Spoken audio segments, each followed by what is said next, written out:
दोस्तों, आज हम एलटी में 10 सालों में पूछे गए 12 मोस्ट इम्पॉर्टेंट क्वेश्चंस को सॉल्व करने वाले हैं। तो फर्स्ट क्वेश्चन लेते हैं। निम्नलिखित में से किस कटिबंध पर वर्ष में कम से कम एक बार दिन और एक रात्रि की लंबाई 24 घंटे की अवधि की होती है? फर्स्ट ऑप्शन है शीत कटिबंध, सेकेंड ऑप्शन है उष्ण कटिबंध, थर्ड ऑप्शन है शीतोष्ण कटिबंध एंड फोर्थ ऑप्शन है इनमें से कोई नहीं। तो गेस कीजिए कि कौन सा राइट आंसर होगा। चलिए देखते हैं कौन सा सही आंसर है। फर्स्ट ऑप्शन शीत कटिबंध एकदम सही है। क्यों है? तो चलिए देखते हैं कि शीत कटिबंध पहले होता क्या है। तो जो शीत कटिबंध इलाका होता है वो हमारा 66.55 डिग्री से ध्रुवीय केंद्रों के बीच में जो क्षेत्र होता है या एरिया होता है उसे शीत कटिबंधीय कहते हैं। ये वाला पार्ट। इसकी खास बात क्या है कि यहाँ पर सूर्य की जो किरणें होती हैं वो एकदम तिरछी गिरती हैं। तो यहाँ का जो तापमान है वो एकदम लो टेम्परेचर होता है, बहुत कम होता है, जमा देने वाला माइनस में। और यहाँ पर 6 महीने की रात और 6 महीने के दिन होते हैं। चलिए अब सेकंड क्वेश्चन में चलते हैं। सेकंड क्वेश्चन है, कोरोमंडल तट पर सर्वाधिक वर्षा होती है पश्चिमी विक्षोभ से, दक्षिण पश्चिमी मानसून से, उत्तरी पूर्वी मानसून से या स्थानीय पवनों से? तो गेस कीजिए कि कौन सा सही होगा। चलिए देखते हैं कौन सा सही है। फर्स्ट ऑप्शन गलत है, सेकंड ऑप्शन भी गलत है, थर्ड ऑप्शन उत्तर पूर्वी मानसून से एकदम करेक्ट आंसर है। तो कोरोमंडल तट पर सर्वाधिक वर्षा उत्तरी पूर्वी मानसून से होती है। अब बात करते हैं कि कोरोमंडल तट क्या है, कहाँ है भारत में। तो ईस्टर्न घाट या उत्तरी जो घाट है हमारा वो कोरोमंडल तट भी कहलाता है, जिसमें तमिलनाडु, आंध्र प्रदेश और केरला कर्नाटका का ईस्टर्न पार्ट आता है थोड़ा थोड़ा। तो चलिए अब नेक्स्ट क्वेश्चन की तरफ चलते हैं। नेक्स्ट क्वेश्चन है, उत्तर पश्चिमी भारत में शीतकालीन वर्षा होती है। फर्स्ट ऑप्शन है दक्षिण पश्चिमी मानसून से, सेकेंड ऑप्शन है उत्तर पूर्वी मानसून से, थर्ड ऑप्शन है पश्चिमी विक्षोभ से एंड फोर्थ ऑप्शन है स्थानीय झंझावात से। देखते हैं कौन सा सही आंसर है। फर्स्ट ऑप्शन पर दक्षिण पश्चिमी मानसून से एकदम गलत आंसर है। सेकेंड ऑप्शन उत्तर पूर्वी मानसून से भी गलत आंसर है। थर्ड ऑप्शन पश्चिमी विक्षोभ से एकदम करेक्ट आंसर है। तो उत्तर पश्चिमी भारत में जो सर्दियों में मतलब शीतकालीन वर्षा होती है, सर्दियों की बारिश, वो पश्चिमी विक्षोभ से होती है। और पश्चिमी विक्षोभ है क्या? तो पश्चिमी विक्षोभ को इंग्लिश में वेस्टर्न डिस्टर्बेंस भी कहते हैं। ये एक तरह का तूफान है जो कहाँ से उठता है? भूमध्य सागर, अंडमान महासागर और कुछ हद तक कैस्पियन सागर की नमी से अचानक वर्षा उत्तरी इलाके में करता है इंडिया के। तो चलिए अब नेक्स्ट क्वेश्चन में चलते हैं। नेक्स्ट क्वेश्चन है, कोलकाता में 88 डिग्री 30 मिनट पूर्वी देशांतर यदि सूर्योदय प्रातः 6:10 पर होता है तो मुंबई 73 डिग्री 0 मिनट पूर्वी देशांतर में सूर्योदय का समय क्या होगा? तो ऑप्शन देखते हैं। ऑप्शन है प्रातः 7 बजे, सेकेंड ऑप्शन है प्रातः 6:40 मिनट, थर्ड ऑप्शन है 7:12 एंड फोर्थ ऑप्शन है 8:10। तो कैलकुलेट करना पड़ेगा इसके लिए कि कौन सा आंसर सही है, कितने बजे सूर्योदय होगा। चलिए देखते हैं कौन सा सही है। तो हमें पता होना चाहिए कि जो हमारी पृथ्वी है वो एक देशांतर को पार करने में कितना टाइम लगाती है। तो एक देशांतर को पूरा करने में 4 मिनट लगते हैं। अब 4 मिनट लगते हैं तो हमें देशांतर माइनस करना पड़ेगा दोनों का। तो अगर 88.30 मिनट को 73.00 से माइनस करें तो ये आया 30 मिनट और यहाँ पर आया 15। ये 15 देशांतर और 30 मिनट है। अगर 15 को इंटू करें 4 से तो यहाँ पर आता है 60 और यहाँ आएगा 60 मिनट, ये हो गया। और हमारे पास बचे थे 60 मिनट का 1 घंटा होता है, तो हमारे पास हुए 60 मिनट और प्लस 30 मिनट। इसका मतलब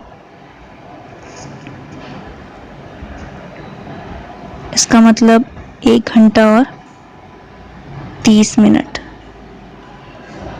तो उसके हिसाब से 7:12 पर मुंबई में सूर्योदय होगा। तो चलते हैं अब नेक्स्ट क्वेश्चन की तरफ। नेक्स्ट क्वेश्चन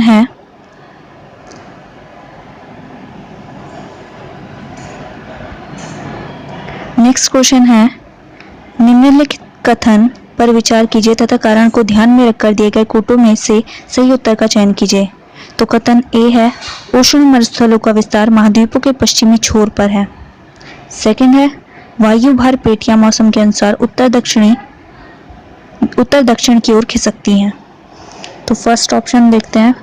फर्स्ट ऑप्शन है, ए तथा आर दोनों सत्य हैं तथा आर ए क्या सही व्याख्या करता है।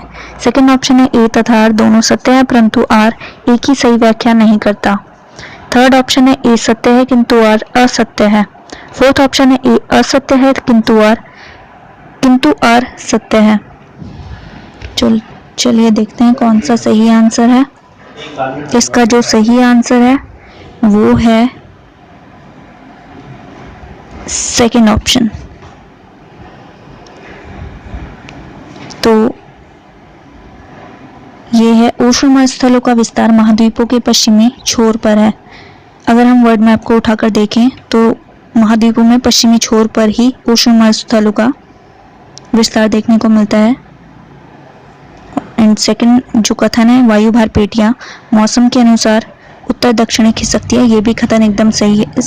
ये भी कथन सही है, पर आज जो है वो एक ही सही व्याख्या नहीं है। चलिए अब नेक्स्ट क्वेश्चन में चलते हैं। नेक्स्ट क्वेश्चन है, किसी नदी के खड़े पार्श्व वाली गहरी व संकीर्ण घाटी को कहते हैं।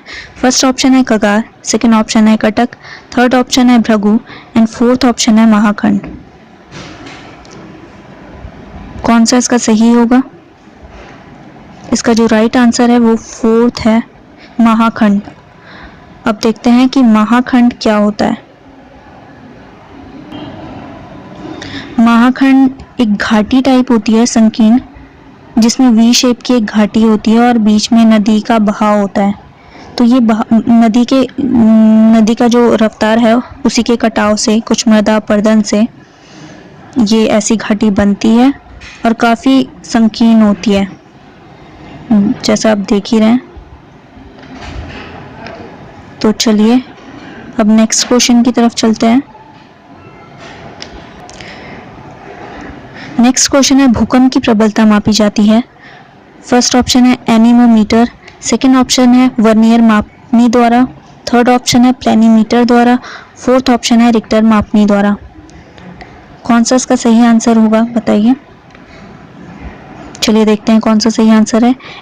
एनीमोमीटर द्वारा रॉन्ग आंसर है, सेकेंड ऑप्शन वर्नियर मापनी द्वारा भी रॉन्ग आंसर है, थर्ड ऑप्शन भी गलत आंसर है, फोर्थ रिक्टर मापनी द्वारा एकदम करेक्ट आंसर है। तो भूकंप की प्रबलता मापी जाती है रिक्टर मापनी द्वारा। चलिए अब नेक्स्ट क्वेश्चन की तरफ चलते हैं। नेक्स्ट क्वेश्चन है, सहारा में प्रवाहित होने वाली गर्म शुष्क पवन कहलाती है। फर्स्ट ऑप्शन है फान, सेकेंड ऑप्शन है चिनकू, थर्ड ऑप्शन है मिस्ट्रल एंड फोर्थ ऑप्शन है सिरक्को। गैस कीजिए कि कौन सा सही आंसर होगा। इसका जो सही आंसर होगा वो होगा सिरक्को। तो सहारा में प्रवाहित होने वाली गर्म शुष्क पवन को कहते हैं सिरक्को। तो जो ये सिरक्को है वो इटली की भाषा में इस पवन को सिरक्को कहते हैं, जो सहारा मरुस्थल से इटली की ओर जाती है बहते बहते। और ये क्या करती है, ये सहारा मरुस्थल से नमी और बालू को उठा लेती है और इटली में लाल बारिश करती है। तो इटली में इस गर्म शुष्क पवन को सिरक को कहते हैं। अब चलते हैं नेक्स्ट क्वेश्चन की तरफ।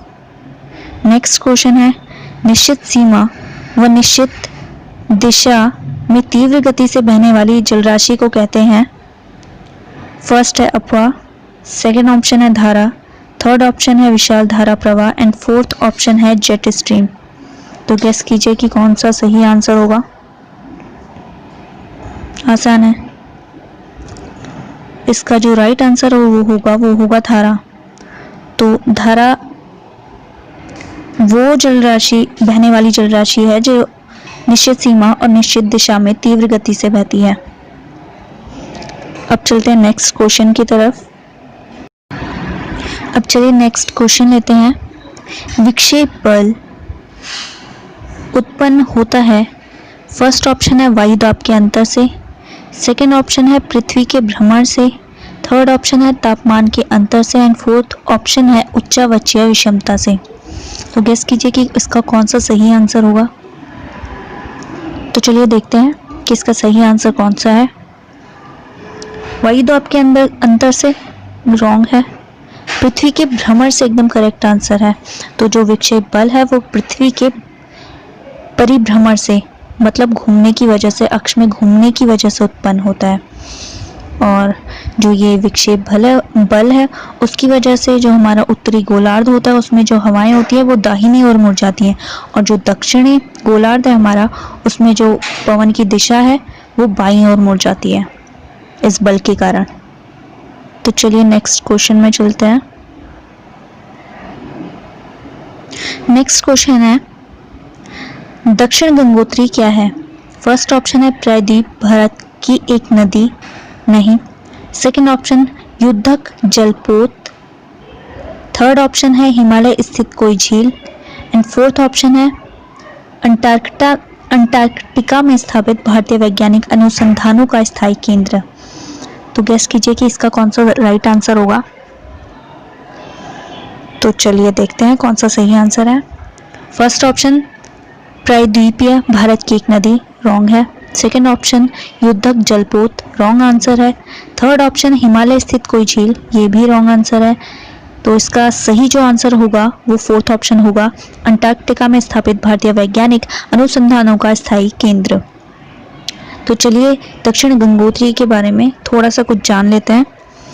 ये जो दक्षिण गंगोत्री है, ये आंसर में हमने देखा कि अंटार्कटिका में स्थापित भारतीय वैज्ञानिक अनुसंधानों का स्थायी केंद्र है जो अंटार्कटिका महाद्वीप में स्थित है। और ये देश का पहला स्टेशन था जिसे इंदिरा गांधी ने 1984 में स्थापित किया था। क्यों किया था? ताकि भारतीय विज्ञान को बढ़ावा मिल सके। चलिए अब नेक्स्ट क्वेश्चन देखते हैं। नेक्स्ट क्वेश्चन है, निम्नलिखित कथन पर विचार कीजिए तथा कारण को ध्यान में रखकर दिए गए कूटों से सही उत्तर का चयन कीजिए। कथन ए है, हिमालय पर्वत शीत ऋतु में उत्तर की ओर से आने वाली पवनों से भारत की रक्षा करता है। सेकंड, इसका कारण जो आ रहा है इसे पढ़ते हैं। हिमालय विश्व की सर्वोच्च एवं नवीनतम चलित पर्वत श्रेणी है। ऑप्शन देखते हैं। फर्स्ट ऑप्शन है ए आर दोनों सत्य हैं तथा आर ए की सही व्याख्या करता है। सेकेंड ऑप्शन देखते हैं, ए तथा आर दोनों सत्य है परंतु आर ए की सही व्याख्या नहीं करता है। थर्ड ऑप्शन है ए सत्य है किंतु आर असत्य है। फोर्थ ऑप्शन है ए असत्य है किंतु आर सत्य है। तो गेस कीजिए कि इसका कौन सा सही आंसर होगा।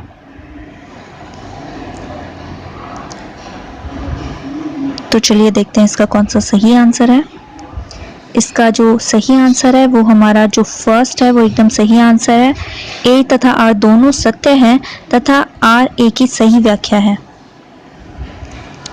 तो हिमालय पर्वत शीत ऋतु में उत्तर की ओर से आने वाली पवनों से भारत की रक्षा करता है। मतलब जो हिमालय पर्वत है वो उत्तर की ओर से जितनी भी सर्दियों के मौसम में ठंडी पवनें आती हैं उससे भारत की रक्षा करता है। और हिमालय विश्व की सर्वोच्च एवं नवीनतम चलित पर्वत श्रेणी है, ये तो हमें पता ही है। तो थोड़ा सा हम हिमालय पर्वत के बारे में जानते हैं कि ये किस किस कंट्री में स्थित है ये श्रेणी। तो इसमें 7 कंट्रीज आती हैं, जिसमें पाकिस्तान, इंडिया, नेपाल, अफगानिस्तान, भूटान, चाइना और म्यांमार आता है। तो हमारे ये 12 क्वेश्चंस आज के लिए ख़त्म होते हैं। अब मैं फिर से दूसरे दिन फिर से 12 नए क्वेश्चंस लाऊंगी जो बेहद इम्पोर्टेंट है। अभी के लिए बाय और धन्यवाद।